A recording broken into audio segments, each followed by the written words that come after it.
Para mí, a título personal, esta es la interpretación del milenio. Bueno, en redes sociales se encuentran cosas muy parecidas, pero esta es la postura que yo encuentro en la palabra. Apocalipsis 20, del 1 al 3. Dice, y vi un ángel que descendía del cielo con la llave del abismo y una gran cadena en la mano, y prendió al dragón, la serpiente antigua, que es el diablo y Satanás, y lo ató por 1000 años, y lo arrojó al abismo, y lo encerró, y puso su sello sobre él para que no engañase más a las naciones hasta que fuesen cumplidos 1000 años. Y después de esto debe ser desatado por un poco de tiempo. El primer paralelo que debemos entender es que Satanás es atado 1000 años. El día 1, digámoslo así, del inicio del gobierno de Cristo, porque Cristo gobierna 1000 años, ese mismo día 1, por decirlo así, empieza la prisión de Satanás, donde paralelamente, mientras Cristo gobierna 1000 años, Satanás está preso esos 1000 años y está arrojado en el abismo para no engañar a las naciones, hasta que se cumpliese los 1000 años. O sea, los 1000 años tienen que cumplirse desde el día 1 hasta 1000 para que luego Satanás recién sea suelto. Por eso dice, y después de esto debe ser desatado por un poco de tiempo. Según San Juan 12:31 dice, ahora es el juicio de este mundo, ahora el príncipe de este mundo será echado fuera. ¿Cuándo fue eso? En ese tiempo en que Cristo vino a la tierra, sucedía el día 1. Cuando Cristo empieza su ministerio, al parecer se empieza a desarrollar el día 1, pero no se sabe qué día exactamente Satanás es atado. Pero Cristo da señales en sus palabras, según San Juan 12:31. También Juan 16, del 9 al 11 dice, de pecado por cuanto no creen en mí, de justicia por cuanto voy al Padre y no me veréis más, y de juicio por cuanto el príncipe de este mundo ya ha sido juzgado. Cuando Cristo vino, empieza el primer juicio a Satanás. Con la presencia de Cristo, Satanás ya ha sido juzgado. ¿Empezará esos días el cautiverio de Satanás? Lucas 10:18 dice, y les dijo, yo veía a Satanás caer del cielo como un rayo. Fue echado fuera. Eso es lo que inicia Apocalipsis 21. Una gran cadena en la mano. Prendió al dragón, la serpiente antigua. Lo ató por 1000 años y lo arrojó al abismo. En Apocalipsis 24 dice, y vi tronos y se sentaron sobre ellos los que recibieron la facultad de juzgar. Estos que recibieron facultad de juzgar también son parte del milenio. O sea, desde el día 1, llamémosle así, empiezan a gobernar con Cristo. O Cristo empieza su gobierno sobre ellos. Ahora hay un versículo que dice en 1 Pedro 2, del 9 al 11.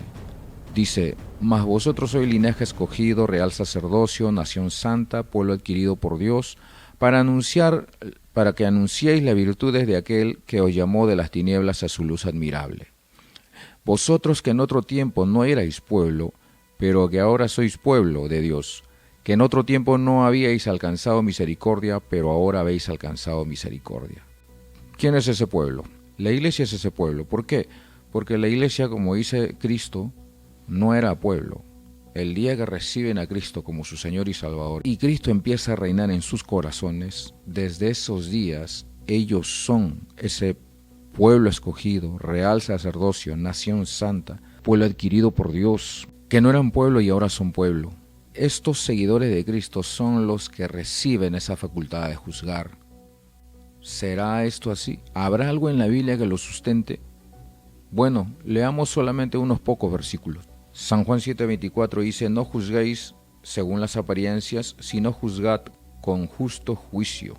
Ustedes se acuerdan la historia de Salomón. Salomón juzgaba. Todavía no era la iglesia de Cristo, todavía no era el reinado de Cristo. El ser humano tiene que hacer un justo juicio. Todos los cristianos están llamados a ser justos, a proclamar justicia, a hacer justicia. Es cierto, todos tienen un proceso de cambio, no todos cambian al inicio, pero ese es otro tema. No todos son perfectos, todos van en un proceso, algunos son radicales, algunos demoran y todo eso, pero ese es otro tema. El punto es que todos cambian, terminan cambiando.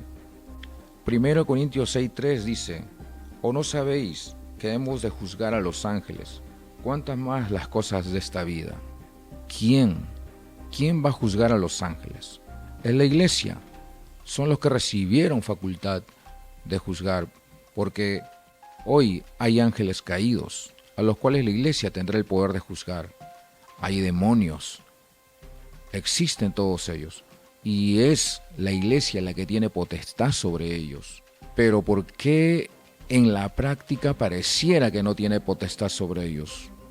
Por el desconocimiento, porque la iglesia no entendió el poder que tiene, el poder, la magnitud del poder que recibió de Dios, que también es otro tema, y que hay que ejercitar ese poder que Dios tiene, que Dios dio a la iglesia.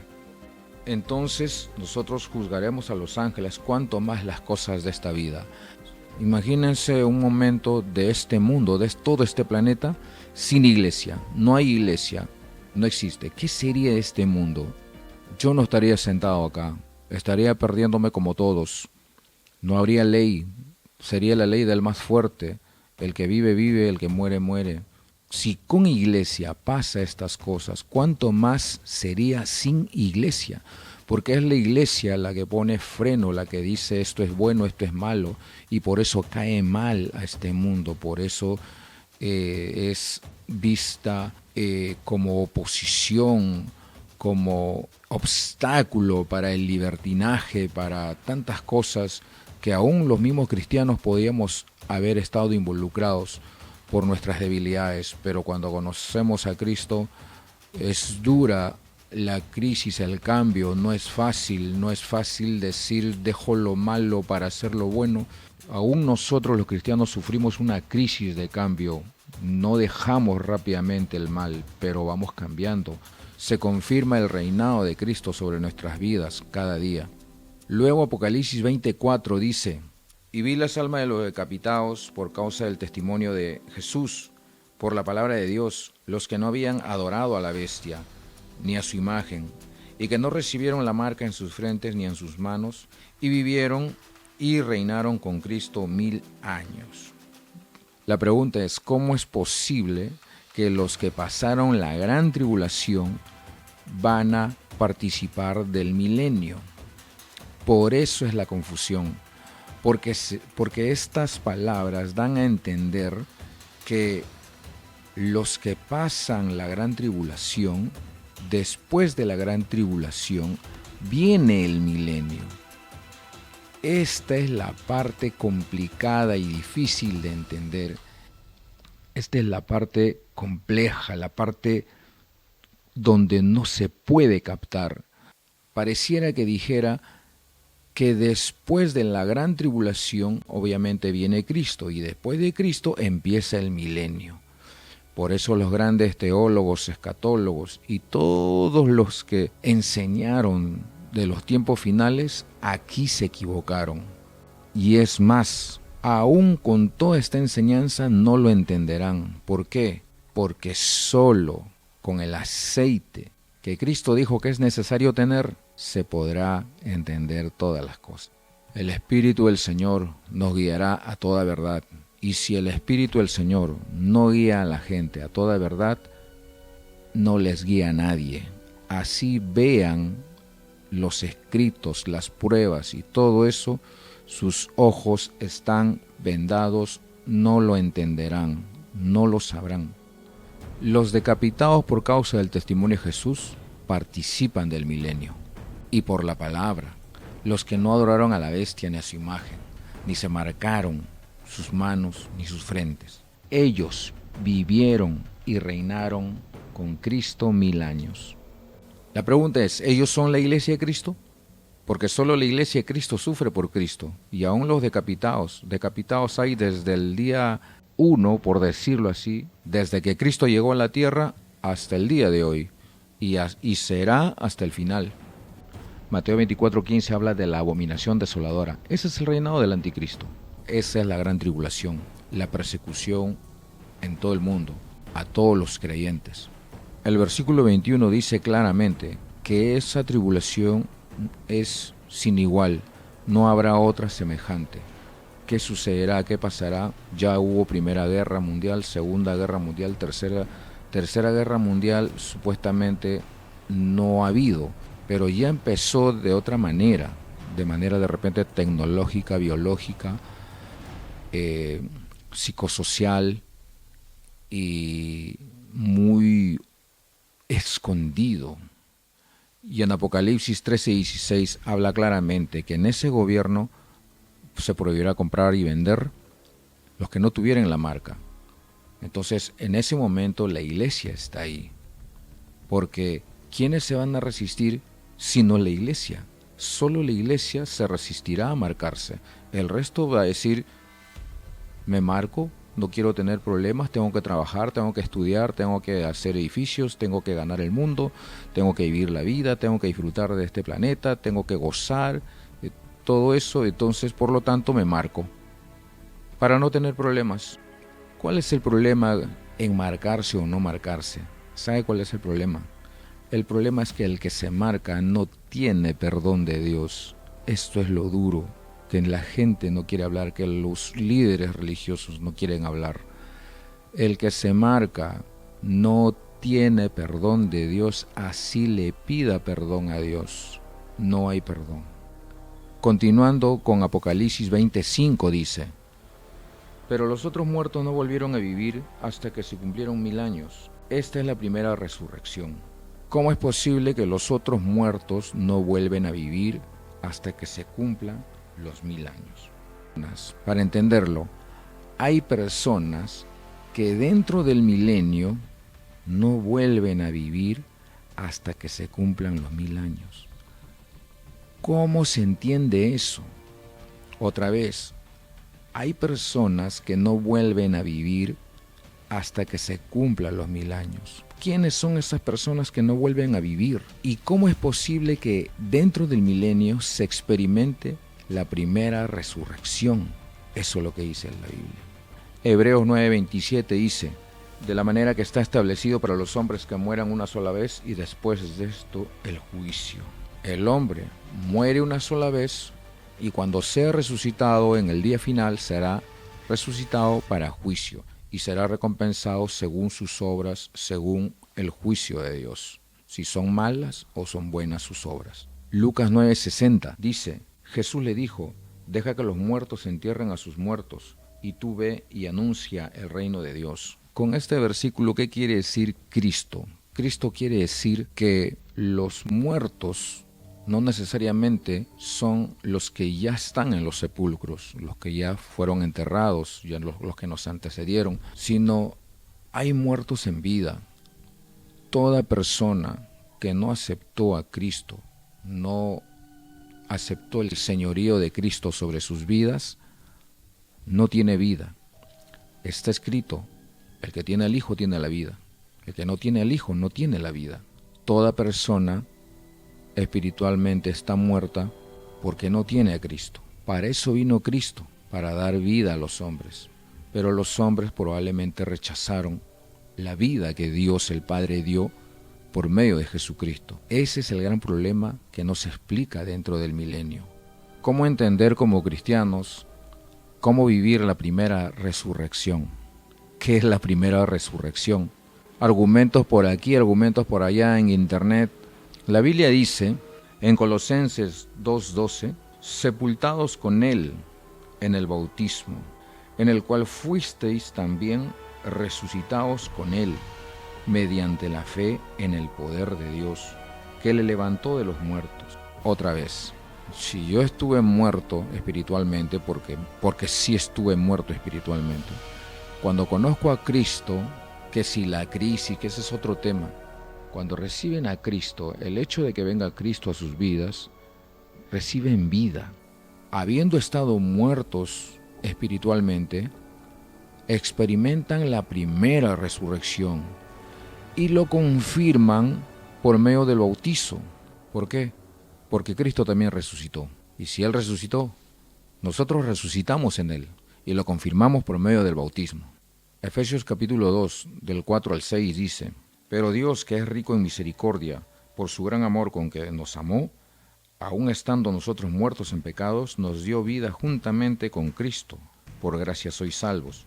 Y juntamente con Él nos resucitó, y asimismo nos hizo sentar en los lugares celestiales con Cristo Jesús. El tan solo haber aceptado a Cristo y haber recibido vida en Cristo, ya nos hizo sentar en lugares celestiales a todos los creyentes. Pero ¿qué espera el creyente?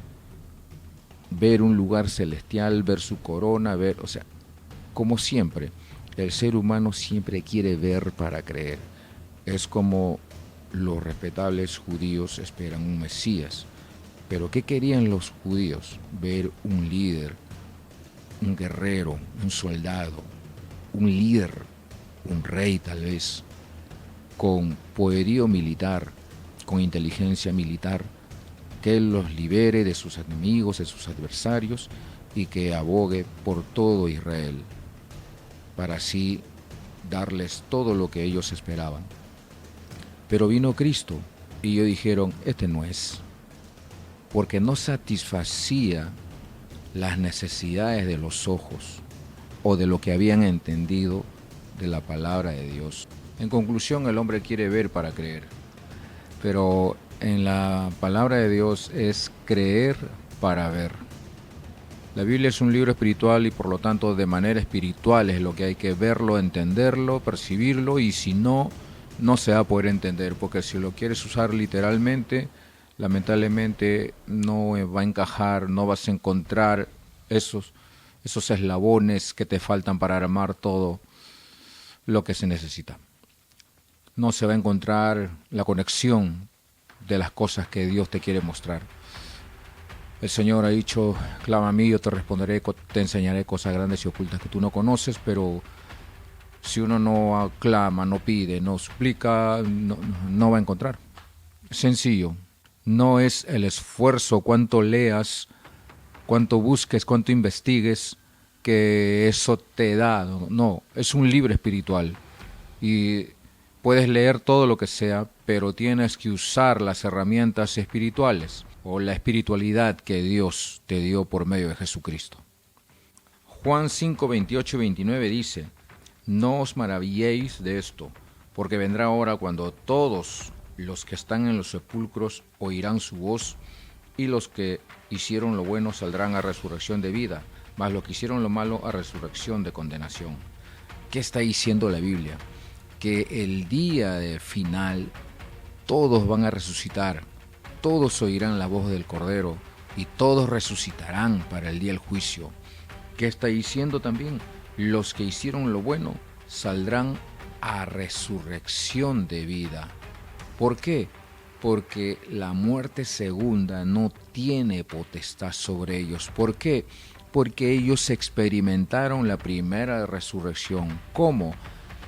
Dejando que Cristo reine en su vida, aceptando, reconociendo que son pecadores, seres necesitados de Cristo, reconociendo el reino, al Rey, a Jesucristo, como el medio de salvación, como el enviado del Padre, y dejándose gobernar por Él, obviamente. Todos aquellos que experimentaron la primera resurrección saldrán a resurrección de vida, mas los que hicieron lo malo a resurrección de condenación. Ahí está la explicación. Juan 11, 25 y 26. Le dijo Jesús: Yo soy la resurrección y la vida. El que cree en mí, aunque esté muerto, vivirá. Y todo aquel que vive y cree en mí, no morirá eternamente. ¿Crees esto? Y hoy día esa pregunta, ¿crees esto? Esta palabra sí es vigente, es palabra de Cristo. Cristo te pregunta a ti: ¿crees esto? ¿Crees que Él es la resurrección y la vida? ¿Crees que si tú has dejado de entrar en tu corazón, Él habita en ti, Él ya te dio vida y eso te causó la primera resurrección? ¿Crees esto? ¿Por qué dice aunque esté muerto vivirá? Porque todos estamos muertos sin Cristo. Y cuando viene Cristo, aún estando muertos y caminando, viviremos. ¿Por qué viviremos? Porque experimentaremos la primera resurrección. Y eso da como consecuencia que no moriremos eternamente. A eso pregunta Cristo, ¿crees esto? Mateo 4:17 dice, desde entonces comenzó Jesús a predicar y a decir, arrepentidos porque el reino de los cielos se ha acercado. El reino de los cielos se acercó. La gente lo aceptó, pero la mayoría lo rechazó. Los que aceptaron viven el reino de los cielos. 1 Juan 5:12 dice, el que tiene al Hijo tiene la vida, el que no tiene al Hijo de Dios no tiene la vida. Este es un versículo muy fuerte, muy confrontador, porque si tú quieres entenderlo, dice el que tiene al Hijo tiene la vida, el que no tiene al Hijo no tiene la vida. El que no tiene al Hijo no puede experimentar la primera resurrección. Puede ser peruano, argentino, boliviano, venezolano, estadounidense, europeo, judío, israelita, todo lo que sea.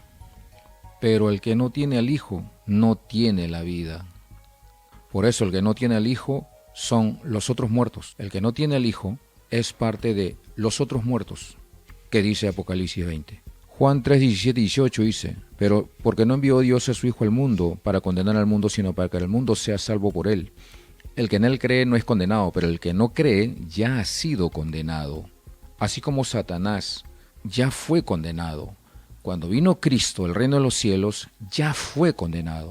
El solo hecho de que Cristo venga a la tierra y ser rechazado, ya condenó a la gente. El que en él cree no es condenado, pero el que no cree ya ha sido condenado, porque no ha creído en el nombre del unigénito Hijo de Dios. Es lo que hay, es la realidad de la cual hay temor de hablar. Se podría decir que hasta yo podría tener un poco de miedo de hablar de eso, pero más miedo da Dios, que te juzgará por no hacer lo bueno, por no decir lo que tienes que decir. Continuando, Apocalipsis 26, bienaventurado y santo el que tiene parte en la primera resurrección. La segunda muerte no tiene potestad sobre estos, sino que serán sacerdotes de Dios y de Cristo, y reinarán con él 1000 años. ¿Quiénes son bienaventurados? Los que participan de ese milenio. ¿Y quiénes son la gente de ese milenio? Los que experimentaron la primera resurrección. ¿Cómo se experimenta la primera resurrección? Aceptando a Cristo, creyendo en Cristo como el enviado del Padre. ¿Qué es la segunda muerte? La segunda muerte es cuando sean resucitados y Dios los juzgue, los halle faltos, y entonces Dios los condenará. Y esa es la segunda muerte. Pero la segunda muerte no tiene potestad sobre los que experimentaron la primera resurrección, sino que cuando vino Cristo, Cristo los hizo reyes y sacerdotes, linaje escogido, real sacerdocio, pueblo adquirido por Dios, nación santa. ¿Para qué? ¿Para decir soy rey? No, para servir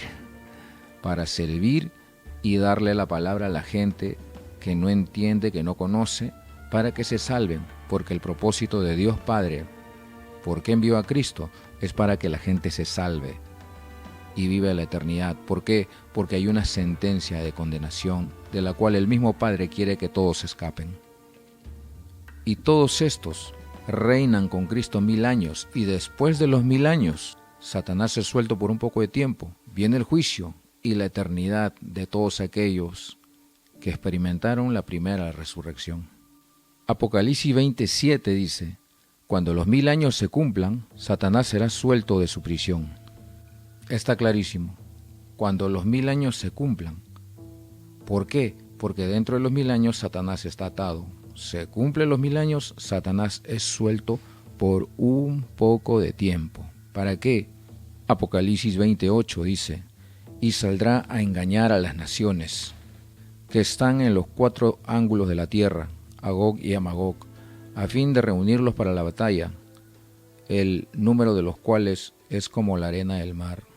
Esta batalla es una reunión indescriptible, demasiado inmensa, inimaginable en nuestra mente, pero asombroso para quienes lo vivan.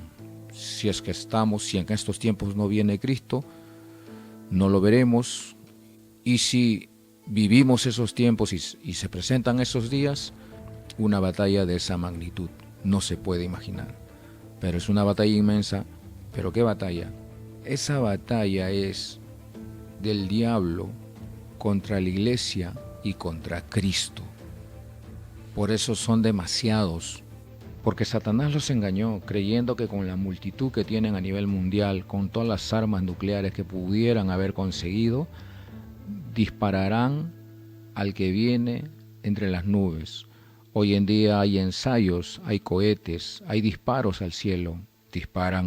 Dicen que disparan al domo de la tierra, la quieren destruir y siguen los ensayos.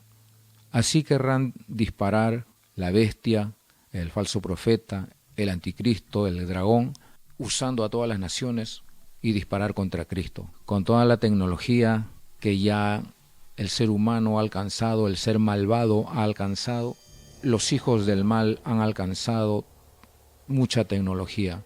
Querrán usarla para disparar a Cristo, al Hijo de Dios, al enviado del Padre, pero ¿qué sucederá según Apocalipsis 20:9?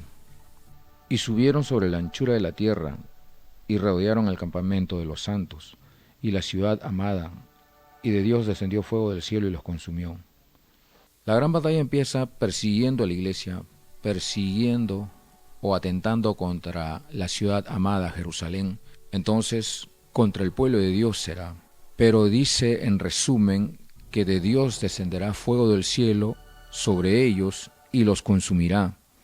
Por lo tanto, no podrán consumar el propósito diabólico y del dragón. Inmediatamente después de haber sido consumidos, apresados o lo que sea, todos pasan a juicio. Y es lo que dice Apocalipsis 20:10. Y el diablo que los engañaba fue lanzado al lago de fuego y azufre, donde estaban la bestia y el falso profeta, y serán atormentados día y noche por los siglos de los siglos. Entonces ahí termina toda la historia del milenio. El milenio no solamente es la parte de los 1000 años, sino que la Biblia relata luego del milenio que Satanás es suelto, pero luego es consumado, atrapado y lanzado al lago de fuego que arde con azufre, castigado. Pero el otro paralelo es que los hijos de Dios vivirán la eternidad por los siglos de los siglos. Y ahí termina el relato del milenio. Bendiciones.